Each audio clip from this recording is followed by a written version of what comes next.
Μάτολα. 66-63. 2 και 20 για το τέλος.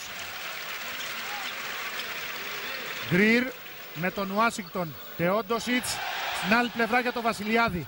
Βασιλόπουλος με τον Μάσεϊ. Η πάσα για τον Τζάκσον που κόβεται εντυπωσιακά και καθαρά από τον Μάσεϊ. Ουάσιγκτον τρέχει όλο το γήπεδο και πηγαίνει για το lay-up.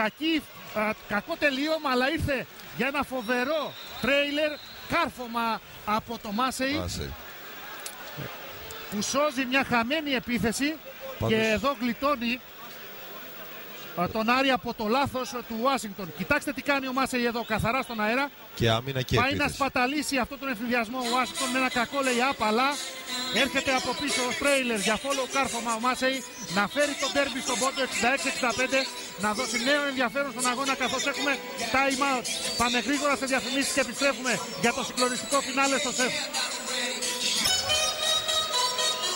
Πάλι μαζί από το στάδιο Ειρήνης και Φιλίας, κυρίες και κύριοι, μένουν 2 λεπτά για το τέλος. Τίποτα δεν έχει κρυφθεί. 66-65 προηγεί το Ολυμπιακός του Άρη. Θα παρακαλέσω τους συναδέλφους από το βάν των εξωτερικών μεταδόσεων του ΣΕΦ να μας βοηθήσουν σε συνεργασία με τη στατιστική υπηρεσία, γιατί τα monitor δεν λειτουργούν. Εσείς βλέπετε ωραία στιγμιότυπα από την τελευταία περίοδο. Και εδώ την καλύτερη φάση του αγώνα. Λες να το ήθελε ο Ουάσιγκτον. Αυτό το κάναμε